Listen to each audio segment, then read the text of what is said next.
So the facade of Happy Smiler's duty-free shopping is a big vinyl awning, the sort of most stereotypical awning that you could make. It's yellow and green. It's adorned with the name Happy Smilers, which is the name of Nari Ward's uncle's band, which was an early Jamaican or Meto band, which we actually hear the soundtrack playing. And hanging off of the edge of the awning are a series of soda bottles. And this is actual soda. And the soda's name is Tropical Fantasy. In those words, Tropical Fantasy, you have that idea of the sort of fantasies that we hold about the tropics and that we project onto the tropics as this actual geographical place, but also a kind of projected image of the place.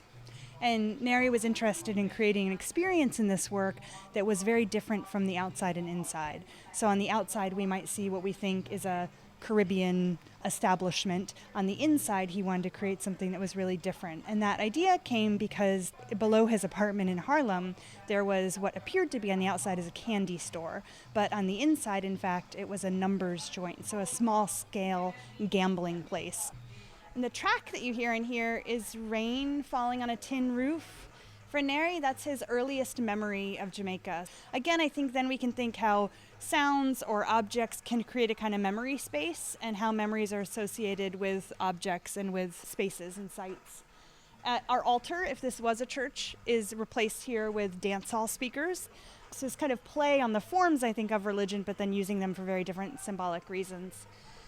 This is a work called Homeland, Sweet Homeland, and it is a really thick surface that you see flowers and spoons and thread and barbed wire and megaphones and chains and an eagle. And what it has on there is the listing of the Miranda rights, so the citizens' rights. What I'm really interested in this text is it looks kind of like an edict. It almost looks like this sort of proclamation in its structure. But then as you start looking at it, what it's made of, our barbed wire are creating the decorations, or the megaphones are creating this kind of flourish at the bottom. So these objects and materials that are used for the control of the citizens are the things that are being remade into this statement of citizens' rights. And the play between that material and the idea, I'm really intrigued by in this piece. This work is called Glory, and Nari made this piece and a number of sculptures in the middle of the Iraq War. And he made a series of works that were reusing and thinking about political and national symbols and oil. So this is a tanning bed that's built out of oil drums, and it has an eagle on it. On the inside are the plexiglass and the UV lights that you would lay on to get tanned. But here, instead of clear, they have stars and stripes of the American flag.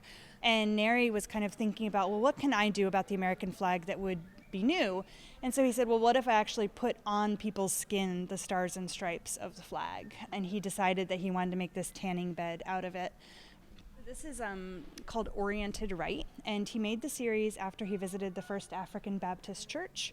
And Nari noticed that there were a series of holes that were drilled in the floor of that church, and he asked the pastor what they were, and the pastor told him they were breathing holes for individuals that were on the Underground Railroad escaping the South. And Nari was so struck by the kind of physicality and the experience that those holes suggested that he made a series of these large-scale copper panel pieces based on those forms that he had seen in that floor.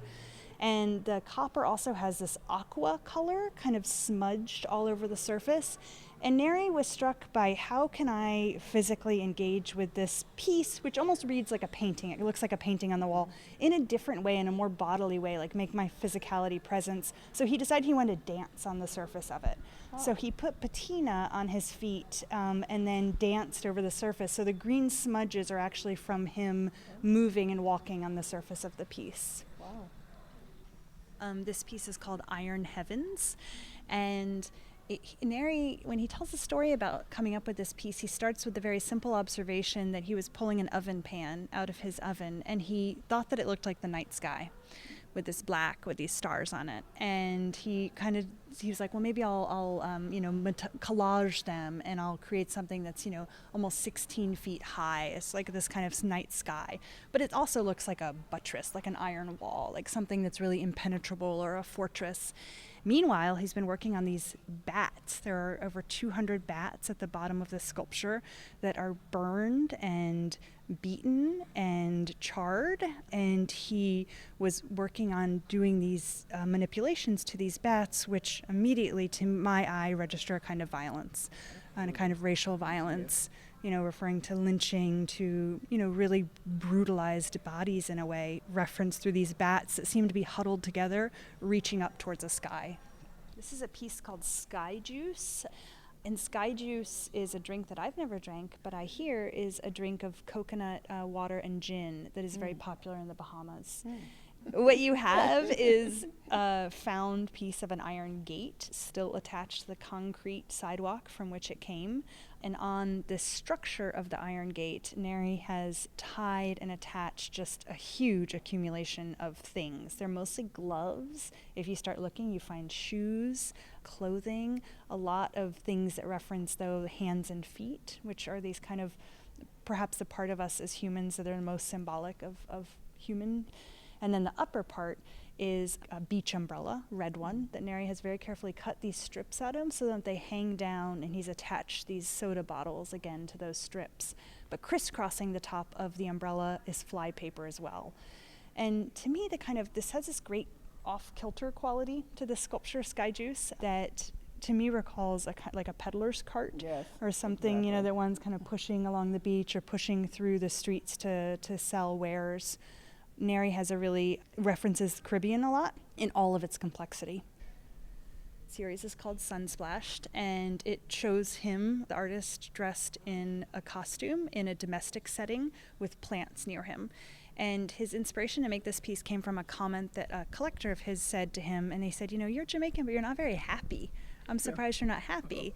And he latched on to that in thinking about the projections that we, put onto others about stereotypes. And then in kind of that experience and in being in Rome, he decided he wanted to do this performance. Basically, these are stage photographs of a performance where he would go into apartments and houses all around Rome. He would ask them to turn up the heat really hot, bring all of the plants that were in the home close to him, which you start looking are mostly tropical species of plants, which is interesting, and then water him in the plants. Oh my goodness. And what he's wearing is a costume that he found of his uncle's band, the Happy Smilers, that we saw in the first gallery.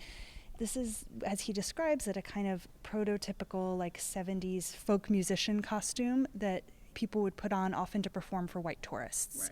So kind of that idea of performance and performing those different roles in this piece. And this is foam, and all of those little metal flecks are all different capacitors and fuses.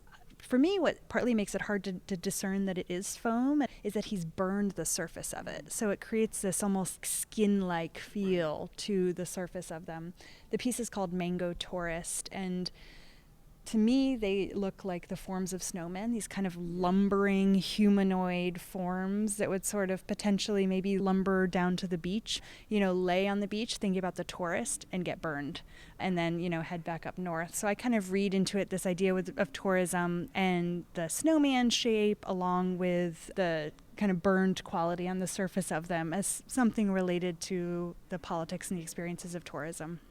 There is, on the one hand, this really big abstract concept of democracy, of we the people, the preamble to the Constitution, this founding document of our country, which is such a big idea. But then what you suggest is the familiarity of the shoelace. And those are the two poles that Nari is constantly trying to work between, these kind of, really big ideas and the quotidian or the domestic or the personal.